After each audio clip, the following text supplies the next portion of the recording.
So we have people that are moving here that are used to over an hour commute to go to work. And we go, how far do you want to commute to go to work? And they say like, oh, an hour and a half each way. And we're like, you don't have to do that here. This is not LA. This is not, Well, you know. Orlando, your client from Orlando. That's right. Yeah, you think about if you were to purchase a home in far northwest Rio Rancho, let's say Enchanted Hills or even Hawksite, out in that area, and you're working at base. Right. That's still less than an hour commute. Okay. Welcome to Albuquerque Real Estate Talk, episode 591 here in Albuquerque, New Mexico. It is kind of second half of July 2026, and saw a little bit of monsoon this week, just a peak. But Well, some parts saw a lot. Yeah, that's I think, true. Our neighborhood versus other neighborhoods were quite different. That's it's funny. true. Last week you said pray for rain, and we got rain. Well, yeah, that worked. It worked. There we go. Couple different topics this week. We want to talk about relocating to Albuquerque and give a rundown for people that have never been to Albuquerque, things they should be thinking about, things they should be looking at, different areas, different price points, all that good stuff this week. And Tracy, you've got a community you want to talk about. Yeah, it's not exactly a community. I was just doing stats for a client.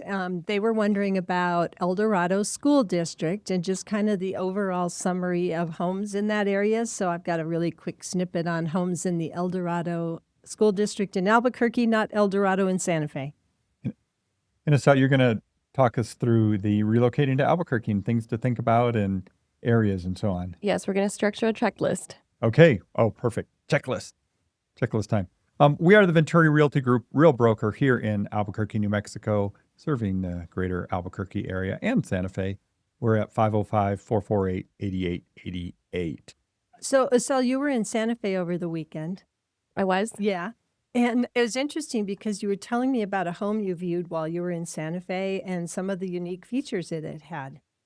Yeah, it was a nice floor plan because the utility, what stood out to me was that the utility closet where the laundry sat was its own separate pantry off the kitchen and from the garage. So you weren't walking through the garage, through the laundry into the kitchen. It was its own room, which was loved that. Yeah, that's a nice little, it's funny, those little things that can make an upgrade, you don't think about it that much, but those little things can make a big difference when you're thinking about homes and what makes a special upgrade versus just standard. Yeah, I showed that same home in Santa Fe.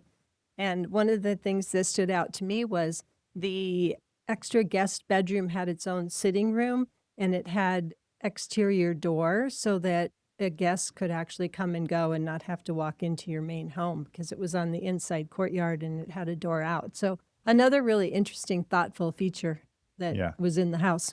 Interesting. Lovely. All right, let's talk about relocating to Albuquerque. We do get a fair amount of relocation here. We've worked with a lot of people relocating here over the years, Tracy. Oh my gosh, yes. And, either from Kirtland Air Force Base or anything at Sandia Labs, all the different groups out there. People coming in for medical. We get a lot of doctors coming in to work in our community. Meta. Yep. Yeah. Meta. Yeah. I mean, so definitely have a lot, obviously, Intel. So Tracy, have we been doing this? You guys kind of put together kind of a thing like what people should be thinking about, right? And you're going to quiz me, or you. No, Asel's in charge. Okay. All right. Yeah. So a question we get online, or we see a lot online, is moving to Albuquerque. Where do I even start? Which leads into Rio Rancho or Albuquerque. I drove through Albuquerque once. I see flat roofs. I hear something about evaporative cooling, and leads into questions: do I rent versus buy? What's the areas like? What's the school? So we're going to create a practical checklist to help people get a feel for what they need to do. So before someone starts scrolling homes online, Tego, what is something that they should figure out about their move or consider prior to really scrolling through properties and homes? Gosh, there's a lot there. So let's start with geography. right? Where are you going to be working? What part of town are you in? And what is an acceptable commute for you? Tracy, over the years, we've found that acceptable commute can be very different from what people think they want versus what they end up wanting in the end. Oh my gosh, Tigo, so different. So we have people that are moving here that are used to over an hour commute to go to work. And we go, how far do you want to commute to go to work? And they say like, oh, an hour and a half each way. And we're like, you don't have to do that here. This is not LA. This is not, Well, you know. Orlando, your client from Orlando. That's right. Yeah, you think about if you were to purchase a home in far northwest Rio Rancho, let's say Enchanted Hills or even Hawksite, out in that area, and you're working at base, Right. that's still less than an hour commute. It's probably around 45 minutes, Yeah. depending. Yeah, exactly. Yeah. Or Los Lunas to downtown, still less than 45 minutes. Right, right. And one of the things that's important about that, besides your life and not having to go on such a long commute to get to work and things, is for resale, because we want to make sure that when you buy that house, it's in an area where it's resaleable too, should you all of a sudden be relocated again. So I guess the tip there is really think about what that commute is and what's important to you, because and I think also part of the commute is what roads are you going to be taking, right? Because we have a river in Albuquerque that runs right through it. And so, crossing the river is a bottleneck for rush hour times, right? We know that for sure right here at our office because we're right on one of the main roads that crosses the river. We see it every day in the morning. We see it every day in the evening, is the bottleneck crossing the Rio Grande on Alameda. So I think that's part of it as well. So what else in the commute part, Tracy, just thinking of that? I think we've covered commute, Okay. right? That's something to consider before Well, scrolling. it could also involve schools. Are your kids going, if you have kids, are they going to go to public schools where you live, or are they going to go to private, or are they going to go to charter schools, and what that commute might look like? So, Tracy, a lot of questions we get when people are relocating is they've never been to Albuquerque. They're not sure if they should rent a few months before they buy, or what you suggest there. Sure. So it's actually really common when we have somebody relocating, whether they've been here or not and know it well or not, they think, well, I think I get better rent first and get familiar with the neighborhoods. And it's interesting because I can help them connect to property managers. We don't really do property management, but a lot of times in 2 or 3 days visit, looking at houses here, people get very familiar. They get acclimated very quickly, and they do know what neighborhood they want to be in very quickly. And a lot of times they do buy instead of rent because they feel comfortable. And we've done a lot of education before they come and sent a lot of information, done a lot of groundwork. So by the time they get here, they get oriented quickly. The streets are all very north, south, east, west. There's quadrants. We have northeast, northwest, southeast, southwest, and then we have the outline areas. So when people are looking for that, we can help them get familiar with that too. But we pretty much focus, the first day of looking when you're relocating on a variety of areas. And usually by the end of day one, people go, you know what, I really want to look at this area again and find a house in that area. And often that's the case, is they get comfortable and do find a house versus renting. So speaking of area, it just made me think of something. I mean, we have very different areas, right? We've got some rural areas right in Albuquerque. Mm-hmm. We've got obviously very, suburban areas. And so going back to that whole commute issue and like what's important to you and what type of roads do you want to drive on when you're commuting, I think is a big deal. And then along with that, I think is, sorry, I don't know where I was going with that. Let me just. Do you want me to ask you the next? No, don't. I wanted to just say something off of what Tracy said, but I kind of. What were you saying? You were saying. Different parts of town, different areas and outlying areas. You were just going to say we have a lot of different. No, that was not it.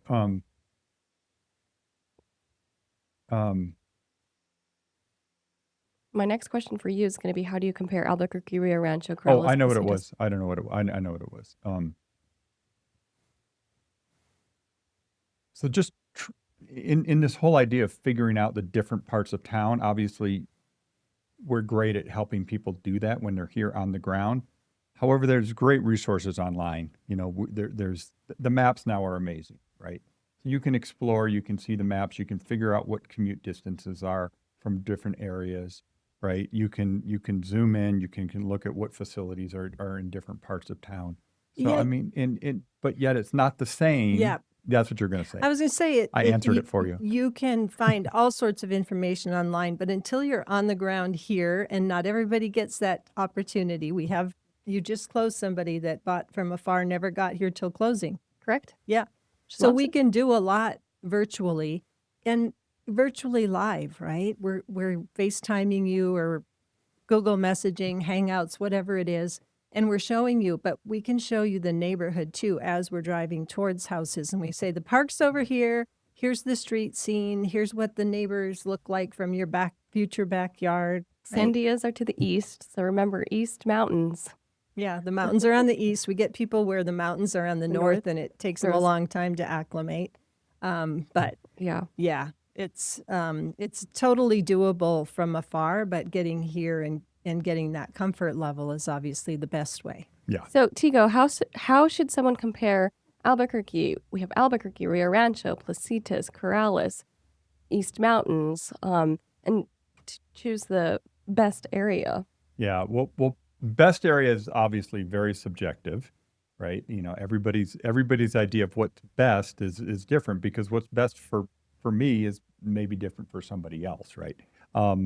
But I think community wise is if schools are important, then look at the school websites, right? Look at the different school ranking websites like School Digger and what are the other Great ones? schools. Great schools, yeah. Or And just individual school yeah. districts have ratings. Yeah, so that's one thing to look at. You know, I think community-wise, you can look at crime stats as well. See where, maybe there's some concentration of crime.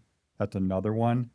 I know in our business, in as realtors, we've got a very strict guideline regarding steering, right? So we have to be very diligent and careful about what we say, and we can't say, "Oh, that's a awful neighborhood. You wouldn't want to live there," right? Or that's a really safe neighborhood. You should move there. Right. I right. don't want to be responsible. Right, exactly. And so, Yeah. people do need to do their own research and look into those different things. So I think that's one of it. I think another thing that people may want to consider is certain things like homeowners association. Do you like being in a neighborhood with a homeowners association so that, all the neighbors, are maintaining their property properly and all of that? Or maybe you don't want that. Maybe you want very little restrictions. You don't want somebody giving you an email when you leave your trash can out, right? Or maybe you want more of a rural setting where you have a little bit more room, right? So, but Albuquerque offers all of that, which Yeah. is great. Yeah. So being in the Southwest, we have different property features compared to other parts of the country. So what surprises people the most, Tracy? Surprises people the most, things that are unique and different. One of them is probably evaporative cooling. A lot of parts of the country, it's refrigerated air, and we affectionately call evaporative cooling swamp coolers. And when we start throwing that lingo around, we have to take a step back and go, wait, okay, here, let me tell you about evaporative cooling. It's simple technology. It works unless it's really humid out. And there's different qualities of evaporative coolers. So we talk about that. But, stucco's fairly unique if you're coming from far away, if you're not in the Southwest, right? Stucco sidings, flat roofs, which are probably mostly positive pitch now, but a lot of parts of the country don't have flat roofs, so to speak, because of snow melt, right? They need a pitch on them, like our northern New Mexico style homes. What other things can you think Yeah, of? no, I think the flat roof is a big one. Definitely received that question over the years many times. Should I buy a house with a flat roof? That worries me. They came from northern part of the country where you just never would see a roof that's flat, right? Right. Very common here. What's a Um, positive pitch? Yeah, positive pitch is it's not really flat. It's got some sort of degree that's engineered to make sure that the water at least runs off to the canales, which leads me to what I was going to say also is all the different Southwest features we have here that have unique names, right? We have canales, we have latigas, we've got latillas, we've Yes. got vigas, we've got nichos, all those things. And we actually have a really great relocation guide that we can email out to people. And one of the very first pages is how to speak New Mexican, real estate style. real estate style, Yeah. and identify some of those unique feature and what they mean, right? Yeah. Yeah. So, Tego, for someone arriving this summer or arriving here in New Mexico, what is something they should consider or understand about the market and the competition here? Yeah. Good question. That's right up my alley. So just to give you an idea, across the board in Albuquerque right now, the median value of all the homes in our market is $387,000, right? Which means there's homes less than that and there's homes more than that, right? That's the middle value of all the homes. And we'll go into different parts of town and different values here in a little bit. What we've seen here over the last few years, really going back to 23, is just a very steady housing market. No peaks, no valleys, very moderate home price appreciation, 1-2%, something like that.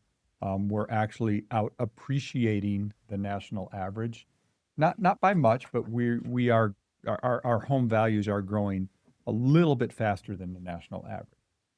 And no decline in home values. And Tracy, this is, good homes that are, in the right price point in certain areas that are in good condition, they're still getting even multiple offers sometimes, Right. selling relatively quickly. Now, right now we're coming into the end of July. We're starting, I just posted on this last week, is that, have we gone over the hump as the peak of the market? Now, I would say yes, but that's normal for this time of year. The number of sales will start declining a little bit. The number of homes getting listed for sale will start declining a little bit, but it's still a very steady market. And, there's no distress from a standpoint of, suddenly there's going to be a whole bunch of people listing their homes for sale because they've got to fire sale their homes. That's just not on the cards in the future here in the Albuquerque market at all. Yeah. So that was good information about relocating to Albuquerque and New Mexico. So if you're thinking of relocating, we've got a relocation packet we can email to you. We'd be happy to do that, or just set up a consultation online or on the phone and just start the conversation and help you with that education process for your relocation. So, Tego, you talk about how the real estate market is localized all the time. So let's talk about even specific zip codes are localized in that matter. Well, and I always joke, I say, it can be localized from one side of the street versus the other side of the street for a home too, right? I mean, that's the thing that's unique about real estate is every home is a little bit different. But what I wanted to do is kind of give an overview of the area. I'm going to share this map, and what we're looking at is a map of the greater Albuquerque area, the areas that generally we serve and what we consider Metro Albuquerque.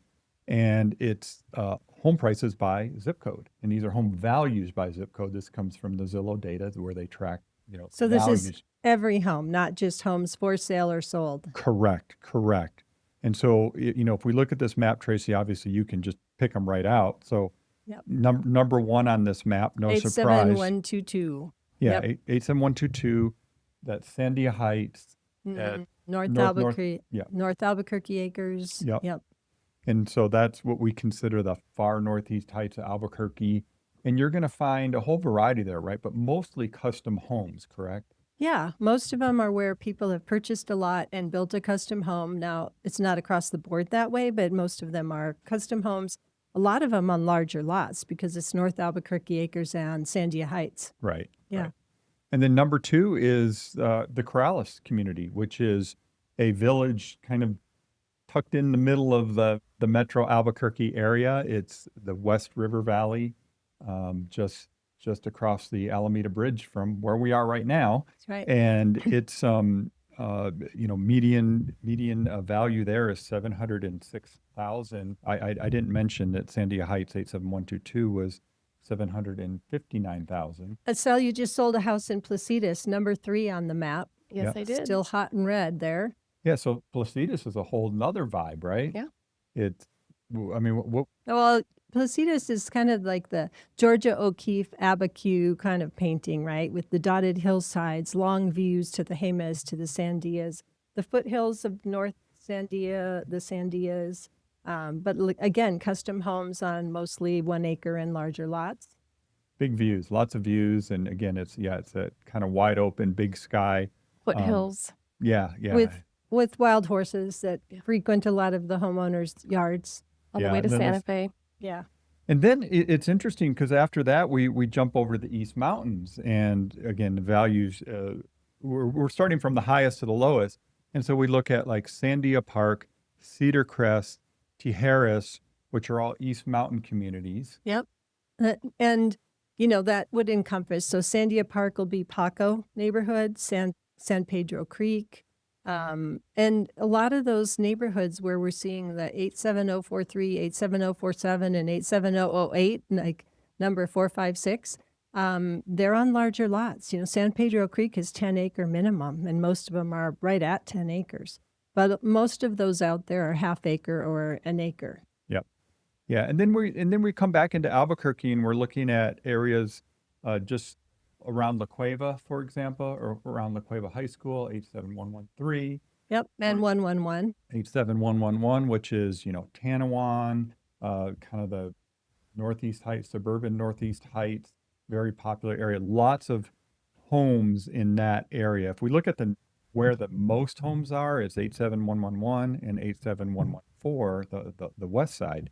So, and then let's just kind of go through the list. We kind of hit some of these, which is interesting.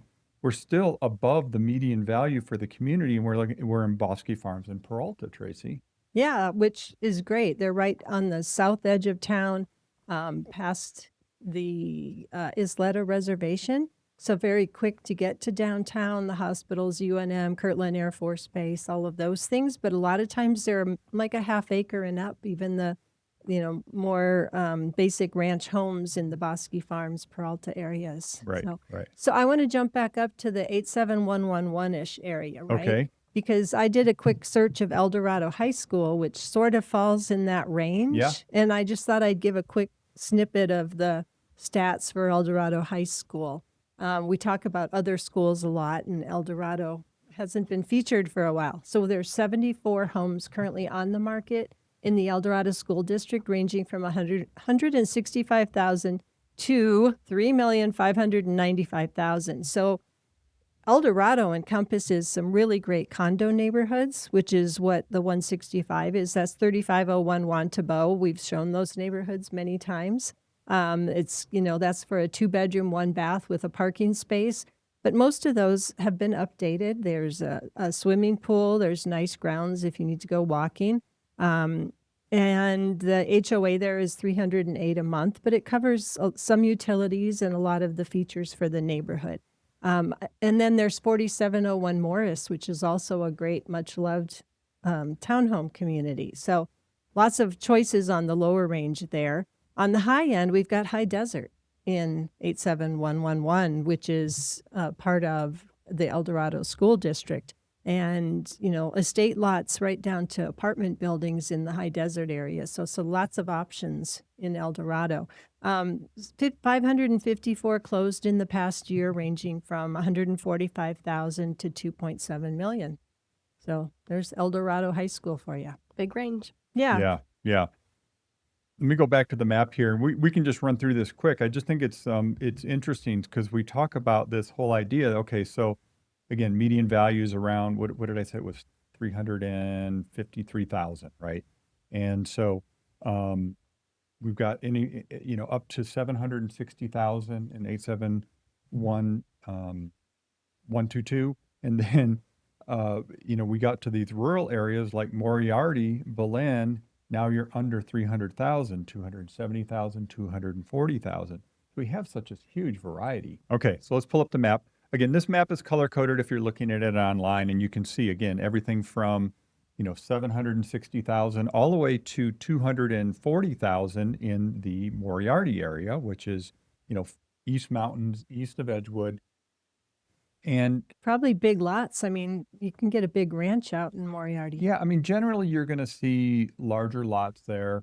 You're going to be dealing with more rural type utilities. Septics, wells. Yeah, septics, wells, Propane. maybe not always, but yeah, septics, wells, propane. We're going to see that in a lot of places in the East Mountains, right? Again, in the East Mountains is a huge area. Right. It's Paco to the north, south all the way down to Tahiki, right? And east all the Mountain way out Air, to Moriarty. Yeah, I mean it's a huge area. Some of it's mountainous, some of it's Plain. flat and plains, right? So it's a big variety, and you can see from this map that the prices vary a lot. And then we've got the southern communities, Tracy. When I think of southern community, south of Albuquerque, Down to Belen. yes, we talked about Bosque Farms and Peralta, but then there's Los Lunas and there's Belen.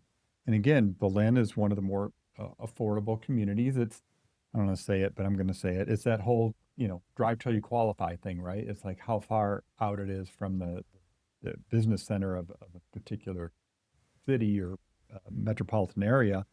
But you can get a lot of house in Belen. Hey, BNSF is out there. Hey, I know it's a big business. I mean, Belen and in the train yard there. I mean, that's a big deal there. New construction, Tracy, when we're looking at this map, where do you think, I mean, there's a whole variety, but you can find new construction in all parts of town, but it's going to vary depending on where it is and price-wise. Looking at the map just off the cuff, there's new construction in Belen. There's new construction in Los Lunas. There's new construction in Mesa del Sol, right by the airport. There's new construction all throughout Rio Rancho. Yeah, North Rio Rancho, 87144. zip And code. 124. Yeah. But Northeast Heights has some options right now for infill. They're not going to be affordable houses, but they do have new construction. There's a couple builders I could think of off the top that have lots and they're building. Well, we had reason to look at new construction here recently, Tracy, and we were in the Los Lunas area near the Facebook facility, and you can get a really, really nice house for, not much over $300,000. Yeah. Yeah, I mean and so that's another thing to consider when relocating. So again, this is a large list. We'll put this in our blog showing the different areas, the map, and what prices are by the zip codes. Anything else you want to point out, Tracy? I think we covered it. Okay, sounds good. All right, I've got another topic I want to jump to, and it's a different graphic. So last week I was looking at the home values, that chart we were just looking at, which was the by zip code, home values by zip code. But one thing we can do with that data from Zillow is look at how much is home values changed over any period of time. Usually we look at it year over year. One thing I found interesting is I looked at this and I said, okay, how much has Albuquerque changed in home values versus the national average? And I went back 3 years because 2023 is when the market shifted. Interest rates had gone back up by then. The market had shifted. Things had slowed down. The pace of sales had slowed down. But what I found is that Albuquerque in those 3 years, home values have gone up 8.6% versus the national went up 4.5. Interesting. Wow. Again, national average is national average. That's, take that for what it's worth because Florida is very different than Connecticut, right? Connecticut's been booming. Florida's had a tough time. Austin's had a tough time. Chicago's been booming, right? So it just depends on what part of the country in. But I just found it interesting that Albuquerque is just chugging along, keeping our home values, going up slightly, not huge, but little bit of steady price appreciation, which is pretty normal for the Albuquerque area. It's interesting because when you say slightly, that 8.6 looks a lot different than the 4.5. Right. Even though it's slight, it looks like a lot. Well, yeah, when you look at it at over 3 years, when you look at the year over year, it's 1.5% versus 1%, for example, right? Is what we saw for Albuquerque versus the national. So yeah, I mean it's it's fine. Home values are just holding steady. It's a healthy growth. It's not unhealthy. Yeah, correct. Yeah. I said this earlier. I'm going to just kind of bring it up again. Is we're in late July. This is when we start to see the market start to kind of turn over, right? We've gone through our spring selling season. We're going to start seeing less and less activity in the housing market. So if you're putting your home on the market, it's fine. There's still buyers out there. And just understand it's not as busy as it was 2 months ago, for example. And so I think that's just everybody just needs to be aware. That's pretty normal seasonal pattern here for the Albuquerque market. Yeah. I was waiting for you to say something. Okay, what did you want me to say? Closing? Well, I think, bringing in some feet on the street, what you're seeing on the ground would be helpful. Like we're not getting as many showings and stuff like that. I don't know if you want to talk about that, but I think that's kind of what I was thinking. Okay. So we are Mm. seeing not as many. Let me jump. Let me start over. Okay. So I brought this up a little bit earlier, but I want to bring it up again, which is we're in late July. Housing market's starting to go into kind of a slower period. We've gone through our spring selling season. We've gone through the summer selling season. Schools, everybody's thinking about going back to school now, so that really affects the housing market. Not as many people wanting to move. Now, of course, that's only people with kids. I got that, right? You gave me that look, so I knew what you were saying. I just, people understand we have a seasonal pattern in Albuquerque, and we've gone through our peak for the year, and it's just going to be a little bit slower as we go into late summer, fall, and of course into winter when it really slows down. It's very typical, and we are seeing it a little bit, Tego, where the homes we've listed for sale most recently haven't had as many showings as maybe the ones that were listed in early June or late May. We're still getting activity, just not as ferocious or, Yeah. not as frenetic, I guess. Yeah. And I mean, the thing is, the last 3 years in Albuquerque have been pretty just kind of steady and, boring and to a certain extent, which is fine. A boring housing market is actually a good thing from an economist standpoint. So, but I just, making people aware it's not going to be quite as busy as we head into the rest of the year. Yeah. There's a lot of traveling going on too.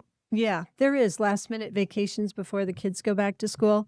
This weekend, though, there's some very exciting things going on around the state, right, Asel? We have the Lavender Festival. In Los Poblanos? No, it's in the Balloon Fiesta Park this year, I believe. Is it? Oh, really?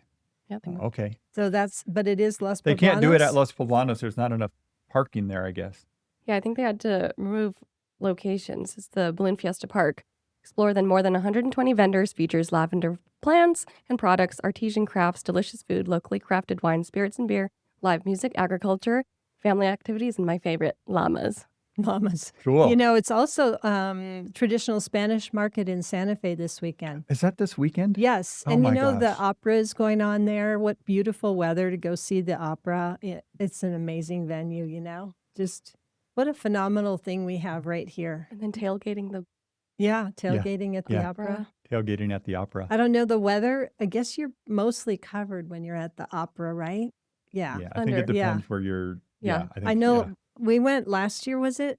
And the spectacular skyline behind the set as we were sitting there, it was just phenomenal. It was like, no wonder people come from all over the world for the Santa Fe Opera, right? Yeah, you don't have to be an opera fan to appreciate, going to the opera in Santa Fe. It's a pretty special thing for I sure. think it says Rotolinda is at the opera Saturday night. I know there's other things too. Tumbleroot Brewery and Distillery has music. There's a lot of stuff going on this weekend. Cool. Yeah. So thanks for watching. Thanks for tuning in. And of course, give us a like or a follow or a favorite or whatever it Or is. a subscribe. Or a subscribe. If you made it this far, we appreciate it. If you got any questions, you can ask them, right here in this video, or you can just call us and we'll talk about it on the air. Thanks for watching the video all the way to the end. We appreciate you. And please click subscribe. We'll keep you updated on what's going on with real estate in the Albuquerque area and New Mexico, and of course, across the entire country. Have a great one.